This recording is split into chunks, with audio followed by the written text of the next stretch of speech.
malade. Waouh! C'est une puissance. Si beaucoup tombent, le Seigneur me dit, si beaucoup n'a pas la force de tenir, c'est parce que ils ne sont pas convertis.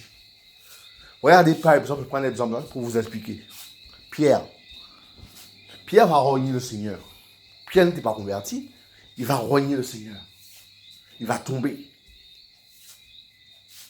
Et lorsque le Seigneur va ressusciter, si je me rappelle bien l'histoire, non pas qu'il va ressusciter, le Seigneur lui a dit, Pierre, quand tu seras converti, affermis tes frères. Pourquoi il lui dit, quand tu seras converti, affermis tes frères? Quand tu seras converti. Il voulait souligner que Pierre le suivait et que Pierre n'était pas converti. Pourtant, Pierre avait le pouvoir de guérir les malades et de chasser les démons. Pourtant, il n'était pas converti. Il chassait les démons, il guérissait les malades, et pourtant il va renier. Il va renier avec des imprécations. Il va renier, disant qu'il ne connaît pas Jésus. Il ne connaît pas Jésus. Il va renier pour ne pas mourir. Donc combien d'entre nous sont dans cette situation de Pierre? Dire qu'on ne connaît pas Jésus pour sauver sa vie. Et le Seigneur va dire à Pierre, quand tu seras converti, affermis tes frères. Affermis, ça signifie rends-les forts. Rends-les forts. Et Pierre, quand le Seigneur va ressusciter, le Seigneur va leur dire d'attendre ce que le Père a promis. Sa dimension, le Saint-Esprit, la puissance du Saint-Esprit. Ils étaient dans la chambre haute, en train de prier, d'attendre ce que le Père a promis, chercher Dieu. Ils cherchaient Dieu. Et ce qui va se passer, c'est que la puissance va tomber sur eux. Ils vont entendre le vent. Ils vont entendre comme un vent impétueux. C'est ce que la Bible nous enseigne. Comme un vent impétueux, le Saint-Esprit va descendre sur eux. Et Pierre va plus être lâche. Pourquoi? Parce qu'il a reçu l'onction. La puissance de l'Esprit. L'Esprit va le rendre courageux. Au point qu'il va prêcher publiquement et qu'il va y avoir plus de 2000 ou 3000 conversions. 3000 âmes ou 2000 âmes, je crois que c'est 3000. 3000 conversions. 3000 personnes converties.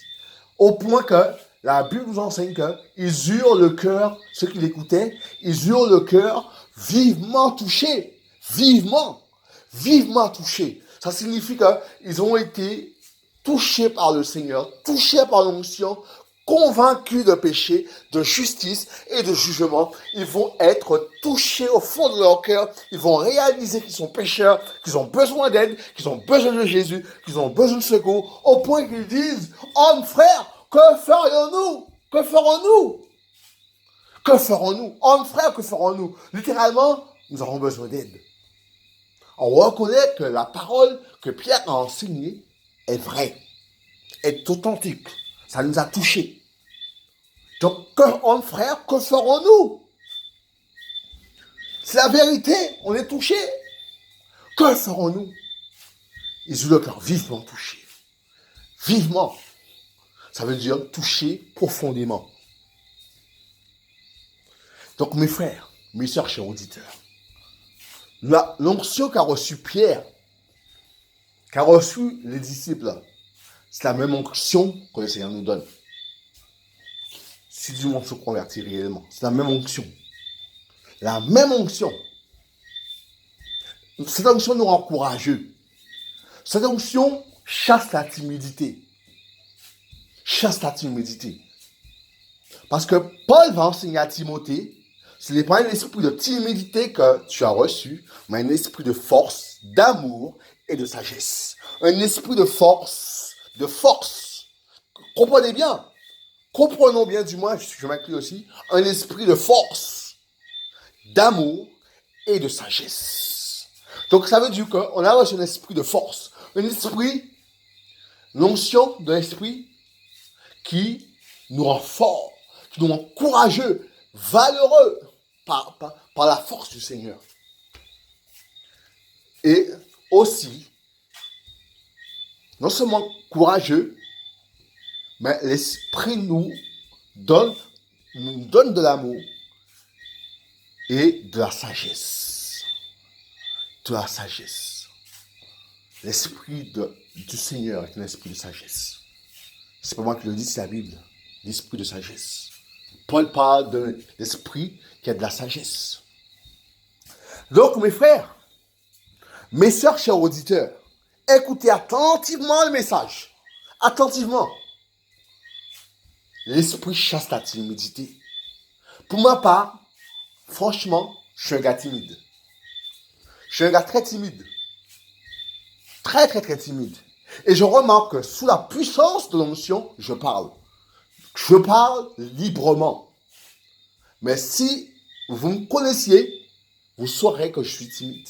Pour ceux qui me connaissent, ils savent que je ne parle pas beaucoup. Je suis timide. Ceux qui me connaissent, ceux qui ont grandi avec moi le savent. Je suis timide. Très timide. C'est le Seigneur qui me rend fort. C'est le Seigneur qui me rend fort. Je ne suis pas plus que vous. Mes frères, c'est le Seigneur qui me rend capable. C'est le Seigneur qui m'aide. Je ne fais rien de moi-même. C'est le Seigneur qui m'aide, qui me donne la façon dont je dois agir, qui me dicte ma conduite. Alléluia. Et j'obéis. Et ça me plaît. Le Seigneur me plaît. Vous savez pourquoi? Parce qu'il est bon, parce qu'il est juste, parce qu'il est saint, parce qu'il est agréable, parce qu'il est amour. Je l'aime. J'aime le Seigneur. Gloire à lui seul. Il me donne de l'aimer. Il me donne de passer du temps avec lui. Il me donne de le connaître. Et je sais que vous entendez aussi que tout ce qu'il m'enseigne. Je sais qu'il y a beaucoup de convertis. Il y en a. Il y en a qui se convertissent. Je sais que vous écoutez les sons qui sont sur YouTube.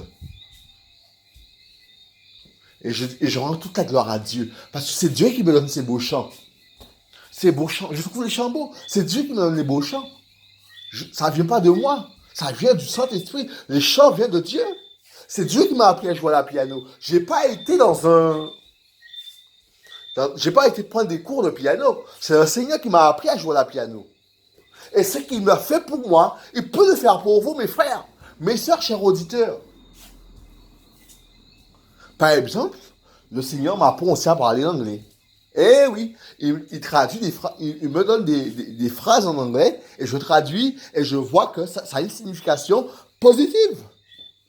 Ça a une signification correcte. Le Seigneur me donne des phrases. Ce que je dois dire en anglais, il me donne des phrases. Et ça me rappelle que les disciples, lorsqu'ils ont reçu l'onction, ils se sont mis à parler des langues différentes. Et les gens qu'ils écoutaient disaient, c'est notre langue maternelle. Ils comprenaient ce que les disciples disaient. Les disciples parlaient d'autres langues. Et les gens qui les écoutaient comprenaient ce qu'ils disaient. Pas parole en langue, pas le dos de parler en langue. Hein. Ils parlaient, je parle du don de la diversité des langues. Le don de la diversité des langues. Ça veut dire qu'il peut parler l'anglais, il peut parler l'espagnol, il peut parler le français, il peut parler l'égyptien, il peut parler créole. Donc ils avaient le don de la diversité des langues. La Bible en parle. Le don de la diversité des langues. Et ça n'a pas de rapport avec le don de parler en langue. C'est différent. Donc je parle du don de la diversité des langues. Ça veut dire que tu peux parler un peu d'espagnol, tu peux parler espagnol, tu peux parler français, tu peux parler anglais, tu peux parler japonais, diverses langues, le don de la diversité des langues. Donc mes frères, chers auditeurs, voilà. Le Seigneur veut que je m'arrête là. Il m'a fait enseigner beaucoup là, j'ai beaucoup parlé, gloire à lui seul. Je donne toute la gloire à Dieu seul, gloire à Dieu seul, gloire à Dieu seul. Donc mes frères, le message sera sur YouTube. Je vais le renommer en mettant l'évangile, la puissance de Dieu. C'est ce que je vais marquer. Pour que vous le retrouvez sur YouTube. Mon nom, c'est Fabrice Lionel. Donc, pour ceux qui l'écoutent, sachez que le nom sera l'évangile, la puissance de Dieu. Si vous êtes malade, je vous invite à toucher votre tête. Pour ceux qui ont le coronavirus, un cancer, le sida, le diabète, l'hépatite, les diverses hépatites. Pour ceux qui souffrent aussi d'Alzheimer, je vous invite à les toucher. Le Seigneur veut guérir, le Seigneur veut soigner, le Seigneur veut intervenir en leur faveur, et parce qu'il aime l'homme. Donc je prie au nom de Jésus que le Seigneur les touche, vous touche, au nom de Jésus. Amen. Bonne soirée, je vous aime mes frères, mes sœurs. Chers auditeurs, je vous invite aussi, si vous voulez vous convertir, si vous comprenez le message, que vous voulez vous convertir, que vous voulez partager, que vous voulez faire partie du royaume des cieux, je vous invite à toucher votre cœur, là où vous êtes chez vous, quel que soit là où vous êtes, touchez votre cœur et le Seigneur viendra faire sa demeure en vous et soupera avec vous et sera votre Père, votre berger, votre Seigneur. Et il vous enseignera toutes choses et il vous enseignera aussi par les pasteurs, par les apôtres, par les gens qui vous suivront. Et si vous êtes chez vous, vous ne voulez pas être suivi, il y a YouTube, voilà. Donc voilà, je vous invite à toucher votre cœur pour ceux et celles qui veulent se convertir. Le Seigneur est juste, le Seigneur est saint, le Seigneur est merveilleux. L'évangile est pour tous, pas pour une personne seulement, mais pour tous. Donc je vous invite à toucher votre cœur et que le Seigneur soit votre berger. Je sais qu'il vous aime. Il me dit de vous dire qu'il vous aime et qu'il veut vous sauver. Il veut être votre sauveur. Il veut être votre sauveur. Il veut être votre berger, celui qui vous conduit dans des verts pâturages, vers des eaux paisibles, celui qui vous conduit dans des lieux de repos. Alléluia! Donc, bonne soirée à vous. C'était Lionel, disciple au service de Dieu et à votre service. Passez une bonne soirée. Donc, souvenez-vous, ça sera l'évangile, la puissance de Dieu, le nom du message. Bonne soirée.